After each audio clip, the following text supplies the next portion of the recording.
Good morning, you guys. I'm going to set this here. I'm so excited to be with you here this morning. I'm so excited to share with you. A little bit nervous, I'm not going to lie. I don't know, I'm a little on edge because I found, kid you not, 5 spiders in my house this morning, and I know for a fact that that was the work of Satan himself because I hate spiders, but like any good man, I woke my wife up and I said that we deal with these things, man, because I cannot do this right now. I have stuff to do today, places to be, so I'm here. He couldn't stop it.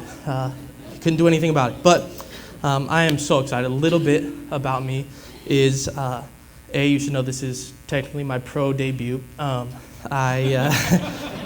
last time I was here, I was kind of doing a side-by-side thing with my dad, and so I was like training wheels kind of thing. So technically I'm a rookie, so just take it easy on me, appreciate that. But a little bit of info on me. My name is Michael.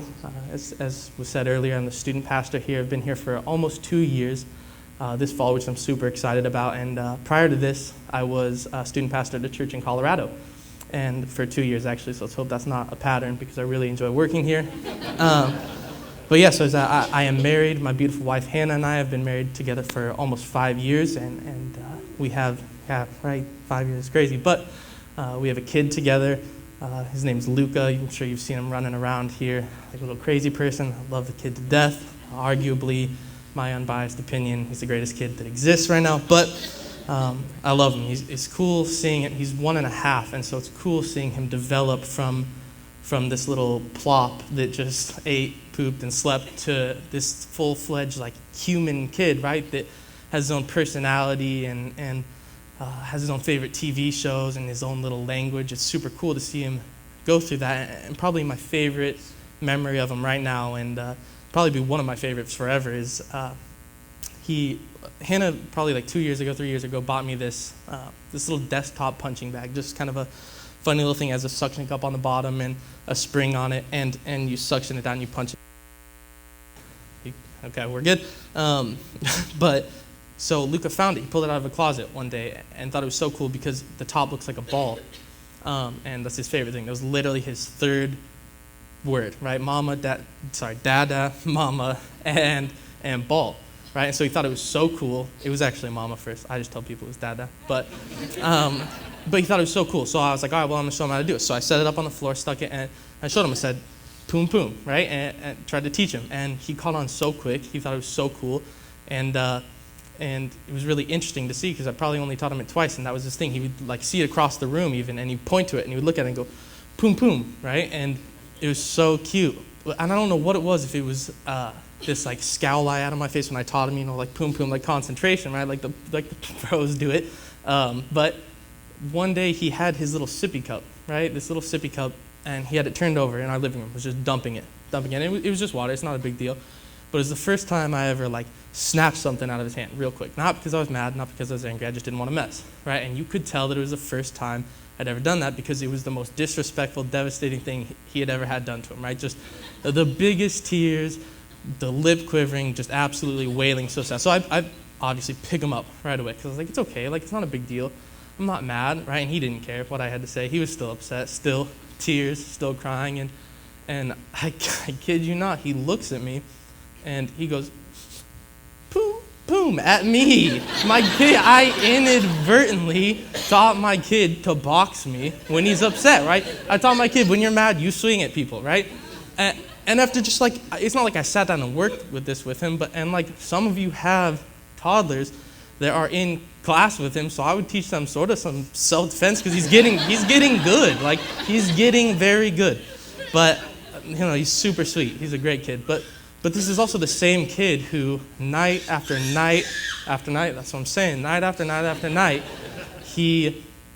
I'll work with him to brush his teeth over and over. I'll sing stupid songs. I'll make stupid faces over and over and over, and he wants to bite the toothbrush. He wants to eat the toothpaste off and be done, right? I can't work with him enough to teach him how to do this. And I feel like maybe a lot of times this is where we're at in our lives with the people around us, right? We might be able to influence them on the surface level things, right? Like the music they listen to, or maybe the shows they watch on Netflix, or the the phrases they say and the way they speak, right? But when it comes to the core things, the big things like faith and relationships and stuff like that, we struggle to influence people effectively. And so as Christians, right, that's literally what we're called to do. We're literally called to influence those around us. Let's check out Matthew 5:13 and 14. This is Jesus speaking to Christians, right? And he says, "You are the salt of the earth, but if the salt loses its saltiness, how can it be made salty again? It is no longer good for anything except to be thrown out and trampled underfoot. You are the light of the world. A town built on a hill cannot be hidden." So Jesus, when referencing Christians, compares them to two very undeniably influential things, right? Salt and light. And especially like now those things are influential, but back in biblical times, right? Salt was not only used as a seasoning, but as a preservative, right? Because they didn't have refrigeration. And light, right? In a time where there was no electricity or anything, we're talking about the light from the sun, from fire, right? These two things were so influential and affected everything around it. And Jesus compares us to that. So we know for sure that as Christians, our calling is to be influences, to truly influence the people around us. So that's what we're going to talk about. Let's pray together really quick. Heavenly Father, I want to thank you for this beautiful day that you've given to us, Lord. I want to thank you for your people who are here today, who have gathered to worship you, Lord, and learn more about you, Lord. I pray that your Spirit will fill this place and be on our hearts today and affect change in us, Lord. We love you and we praise you. In your name we pray. Amen. Okay, so for the past 3 weeks, we've been in Titus, right? We've been looking through different portions of Titus, and today we're going to focus on Titus, the beginning of Titus 3, the first 2 verses. And I think within this is the core of what it means to be true influencers. So let's look at this, Titus 3, 1 and 2. He says, "Remind the people to be subject to rulers and authorities, to be obedient, to be ready to do whatever is good, to slander no one, to be peaceable and considerate, and always be gentle towards everyone." So that's a super short verse, right? Like a short passage. But I think packed within that is the essence of true influence. I think we can find 6 pillars of influence, the 6 pillars that you need to build true influence with the people around you. So that's what we're going to look at. If you want to follow along in your bulletin, there's some places for you to write down, fill in. But we're going to start with number 1. Number 1 is submit to rulers and authorities. So you guys can just write down submit. And I know when you hear that, you think, "Oh, Michael, I don't break the law, right? I don't steal. I don't murder. I pay my taxes, right?" And that's good. I'm glad to hear that, right? I'm hoping for all of us in here, right, we can say those 3 things. And if we can't, I'm hoping it's the stealing and taxes thing. But really, that's not the whole of what that's talking about. That's good stuff. But the entirety is more like, what about your boss, right? That you don't agree with the way he does stuff, or you think it's stupid sometimes the thing he asks you to do, and you don't really want to do it. Or students, right? What about your teachers, your parents, right? What about submitting to them when sometimes you don't agree with what they have to say, or maybe you don't want to do the things that they ask you to do? And really what this comes down to is not just, oh, well, it's good to listen to the people over you. It's the right thing to do. What it really comes down to is we cannot be, actually, let's look at it like this. The story of the Roman centurion is a really good example of this. If you don't know this story, essentially what's happening here is a higher-up Roman official has a servant at home who's paralyzed, right? And he goes to Jesus and he asks him for healing. But what I want to look at is this small little verse in Matthew 8:9. We've got it up right here, and this is the centurion talking. He says, "For I myself am a man under authority, with soldiers under me. I tell this one, go, and he goes, and that one, come, and he comes. I say to my servant, do this, and he does it." So essentially what he's saying here is I have people over me, right? I am under authority, but as well as that, I also have people under me who when I tell them to do something, they do it, right? When I say go, they go. And the idea behind this is that this centurion would only have been in this position where he had people under him who did what he said because he was able to submit to the rulers and the authorities above him. And it's the exact same thing with God, right? If you don't have the ability to submit to the people above you, right, God's never going to put you in a position of authority or influence, right, until you can show that. Because A, that's not a good example, right? You're going to show the people then, even if you are in a position of authority or influence, you're going to show the people, you don't really have to listen to the people above you. It's not really important. You don't have to submit to the authorities over you. So God's only going to put us in positions of influence, right, if we show that we're able to submit and listen to those above us, right? So that's simple. That's number one. Number two is be ready to do whatever is good. Or you guys can write down anticipate or anticipation. And I'm not talking about specifically that if somebody comes to you, your friend comes to you and says, hey man, I need help moving, right? Or something as big as I'm kind of struggling financially. Do you think you'd help? Like, those are good things. Those are important things. What I'm talking about is anticipation. What I'm talking about is, as Christians, we need to be prepared and available to be used. Okay, we need to be prepared and available to be used by God and to help others. And the reason this is so important is for the past 3 weeks, we've seen this on Facebook and social media everywhere, right? With the people who have been helping tornado cleanup and with the tornado victims, you see people posting all the time, man, it's so cool to see this group of people doing this or this person doing this. It's so encouraging, right? When people see that, when people see you out seeking a place to be plugged in, when people see you out looking for a place in your church to be plugged in your community to help out, right? That's different. They don't see that all the time, and they appreciate it, right? That's attractive. That's appealing. And so, like I said, we've seen it all over social media. People have appreciation for that, and that's different. And so that's a great way to have influences, is when people see you acting different than others in a good way, right? People are drawn to that. They want to emulate that. And so that's a great way to gain instant influence on people around you. Number three, and this one's difficult. This one's very hard, especially for me. I don't know if it is for you, but number three is slander no one. And like, see the look on some of your faces. You're like, yeah, that's a big one, right? That's difficult for us because, like, even for me, something as simple as, like, I could be out in public for 30, 40 minutes, and I'm like, Hannah, like, what's going on over here? Like, there's some crazy stuff going down, some interesting people, some different people, and it's hard for me not to say something. But that's kind of a lighter version of what we're talking about here, because we're talking about, like, having a sphere of influence on the people around you.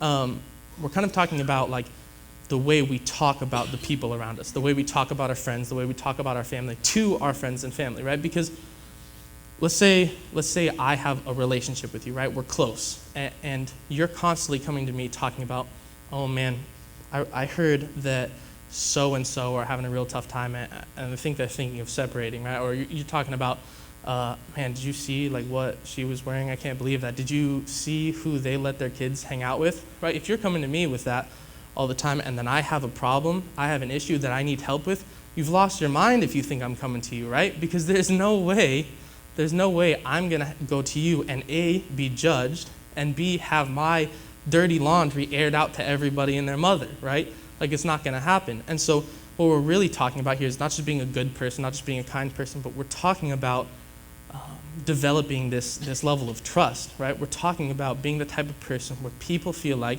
they can come to you in confidence and have somebody who cares about them, won't be judged, but will be loved instead. I love the way it's said in Ephesians 4:29. It says, "Do not let any unwholesome talk come out of your mouths, but only what is helpful for building others up according to their needs, that it may benefit those who listen." So this right here is the ideal, perfect blueprint for how to handle information that you receive about a person, whether it's from them, whether it's from a third party, right? So essentially what we're talking about here is when somebody comes to you with stuff, keep that in confidence, but if it needs to be shared with somebody else, right, do it in a way that's helpful for building that original person up, right? If you have to take that to somebody else, let it be because that person is better at that thing than you, and so you need their advice, or you struggle with that thing that this person brought to you yourself, right? And so you need somebody else's help, but do it in a way that's respectful and kind and loving, right?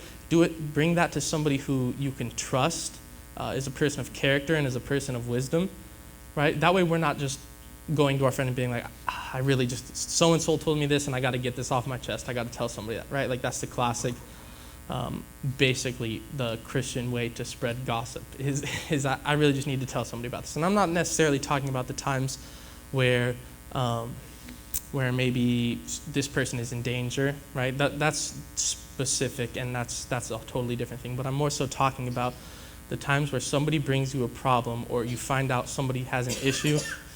Really hold that in confidence and attempt to help them. And if you need to bring in outside help, make sure that it's somebody who truly is a person of character and wisdom, so that you can build up the other person. So that was number 3. Number 4 is refuse to fight or be peaceable. Whenever we're trying to grow in an area, whenever we're trying to get better at something, whenever we're trying to learn to do something, it's best to look to the people who do it the best, right? So like, basically all my life I've played soccer, and my whole family plays soccer except for my wife, who likes baseball. So pray for her. I don't know what causes a person to like that God-forsaken sport, but it is what it is. It's causing a lot of tension in our marriage, but we'll probably be fine. Pray for us. But my whole family likes soccer, and I played soccer growing up through high school, through college, and I've coached, right? And whenever somebody comes to me and asks, what can I do to get better? What's the fastest way to improve? I always ask them the same question. I always ask them, do you watch professional soccer? And 7 times out of 10, the answer is no, because we're in America and people don't really love soccer or watch soccer. And I'll tell them, like, you should start watching soccer, professional soccer, not MLS. I don't count that as professional. They've got they're working through stuff, but it's okay. We'll get there. We'll get there. But I say, watch like some European professional soccer, some Southern American professional soccer, right? And emulate what the professionals do, because they know what they're doing. That's why they're there. So that's what we're going to do with this concept of being peaceable. One of the people who had this down the best, one of the people who was incredible at this was Martin Luther King Jr., right? He based his entire movement off this concept of being peaceable and not fighting, to the point where we had like sit-ins, right, and peaceful protests. And so let's check out this quote, because I think this is really, really good. It says, "Here's the true meaning and value of compassion and nonviolence." So we'll equate nonviolence to not fighting, even though we're not talking about violence, we're talking about conflict. "Here's the true meaning and value of compassion and nonviolence, when it helps us to see the enemy's point of view, to hear his questions, to know his assessment of ourselves," right? So when we have the ability to not fight with people, not argue with people, and sit down and have a conversation peaceably, we get to A, see their point of view, right? See where they're truly coming from.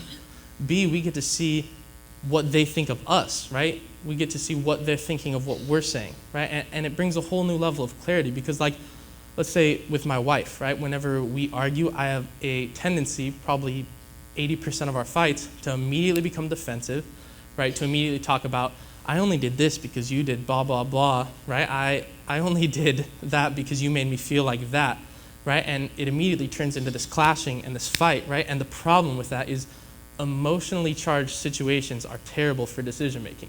When you are emotionally invested and wrapped up and it's all going on in your head, it is terrible for decision making. And so if we're able to sit down and have a conversation, I can recognize, right? Oh, I'm married to my wife. We love each other, right? Clearly, we're not doing anything to hurt the other person. We're not intentionally trying to harm the other person. So we can sit down, talk about it, see where she's coming from. She can see where I'm coming from, and I can see where she thinks I'm coming from. That way we can come together and have like a reasonable and healthy discussion that leads to a good resolution, right? A healthy resolution. And that can only happen if we go about it peacefully and calm, right? And man, people really need to, like, especially Christians, we need to get this down. This is something that is such a hard, is such a big issue, I guess, in modern Christianity, is people want to argue. People think they know this and they know that, and it's denominations against denominations, and what I think is right and what you think is wrong, and it's not biblical, and this, that, and the other. And it's a big reason why people view the church and Christians as hypocrites or judgmental, right? Because they see this not only outer quarreling with us and non-Christians, but quarreling in the church, fighting within the church. And if you're able to work on this idea of peaceful or being peaceable within your conflicts, all the relationships around you are going to be healthy relationships, right? Your relationships are going to be good, so you're going to have that influence with the good relationships around you. But not only that, think about what people on the outside see when they see that. When they look in and they say, man, all of Michael's relationships are good relationships, right? Not that I'm saying all my relationships are not good relationships, because I'm not perfect, right? I struggle with that. But what if people saw that? What if people saw that our relationships around us were healthy, loving, caring relationships? They want that. People want that. People crave and desire love and good, positive relationships. And so people are going to see that and say, I want what he has. How do I get that? Right? How do I go to that? And then we have that influence on them, that true influence on their lives. Number 5 is be considerate, gentle, and willing to yield your rights. You can write down yield or any of those 3. This is very difficult for us as Americans, okay? This is very hard for us as Americans because we're taught from birth that we have these rights and we need to stand up for them and we need to fight for them. And this, and this are our rights, right? And while that's true, at some point as a Christian, at some point in your walk with Christ, your rights as a person are going to have to yield to your love and compassion for other people at some point. The perfect example of this is Jesus, right? Jesus, if anyone had this right, Jesus had the right to not die on the cross, be tortured and killed for nothing, right? I'm sure there's some sort of Son of God rights and human rights in general, right? And he had those rights to not be that, but instead he gave up those rights. He yielded those rights because of his love and his compassion and his desire for a relationship with us, right? So we need to put that into our lives. We need to act on that as well because at some point our love for people and our compassion for people needs to supersede our rights as people. And most likely for us in this room, it's not going to look as big of a deal as the whole Jesus situation, right?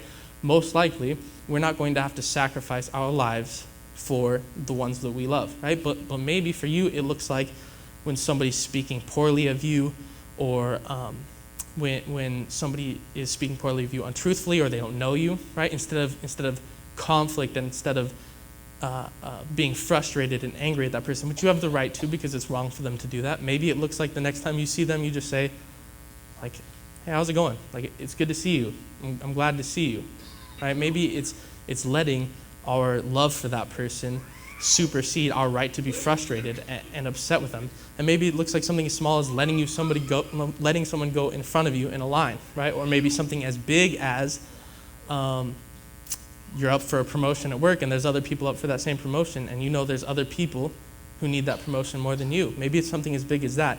I don't know what it looks like in your life, but at some point, as Christians, our love for people will have to supersede our rights as humans. This final one is really important, and all the other ones, the first 5, really count on this. And it's show yourselves humble to all men, or you can just write down humility. The reason why all of these other ones hang on this final one, this spirit of humility, is because you can submit to authority and still think you're above it, right? You can treat people well or not slander people and still think you are more important than them, or you value yourself over them, right? You can do all of those things and not have this spirit of humility, but people will see that. That will come through, okay? People will recognize your true heart in this. So this all has to come down on this spirit of humility that we need. Let's check out the way it's said in Philippians 2:3. It says, "Do nothing out of selfish ambition or vain conceit. Rather, in humility, value others above yourselves." This last part right here, this is the true definition of humility. Value others above yourself. It's the concept of caring more about another person than you care about your own self. My great-grandma Jenny is one of the kindest and most God-fearing people I've ever known.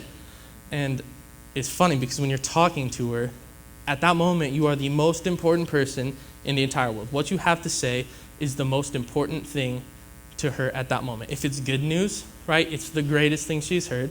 And if it's bad news, right, she's so sorry, she's praying for you, anything she can do to help, right?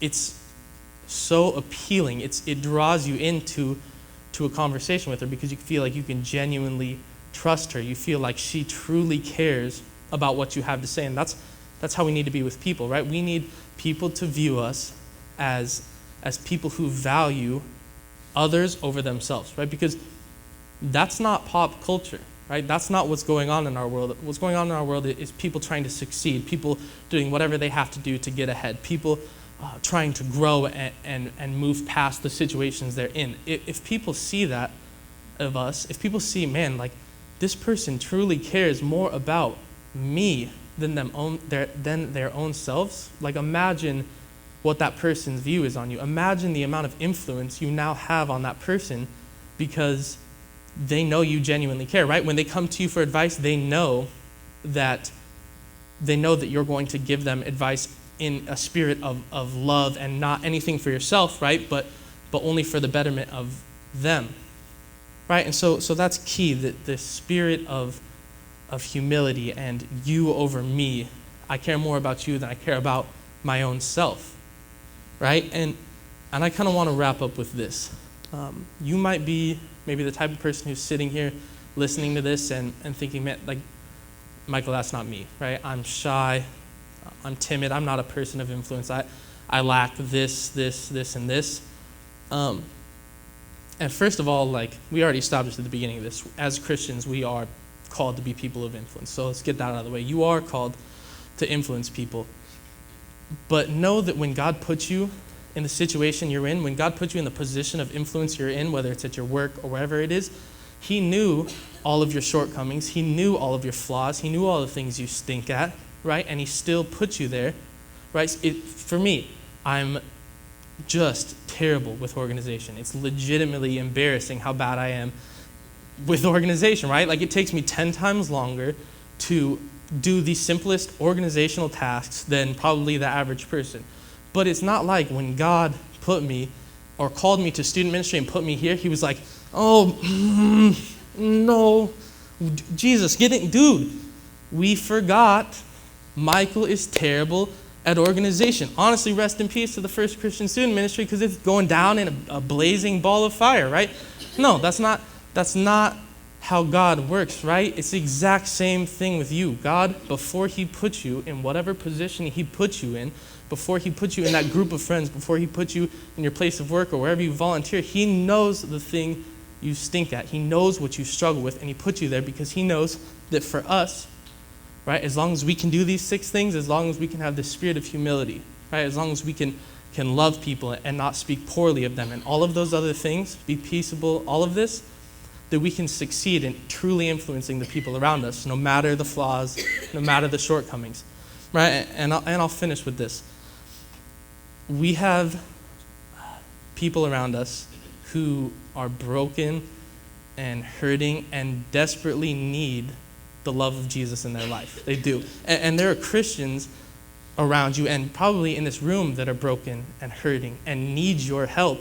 And this is the way we do it, right? We work towards these things. So I would encourage you to take a look at this, pray over it, and decide what next steps you need to make in those directions to improve in those things. And I'm so excited to see, and I'm so excited for you to see the change that you can affect in the people around you. Let's pray. Heavenly Father, thank You for each and every individual person here, Lord. I thank You for their willingness to show up on a Sunday and worship and grow. Lord, I pray that You will truly allow us to be influences to the people around us, Lord. I pray that You will give us the strength and the knowledge that can only come from You so that we can affect change in the people's lives around us, Lord, because that's what we're called to do, Lord. I pray that You'll be with us the rest of this beautiful Sunday, Lord. In Your name I pray. Amen.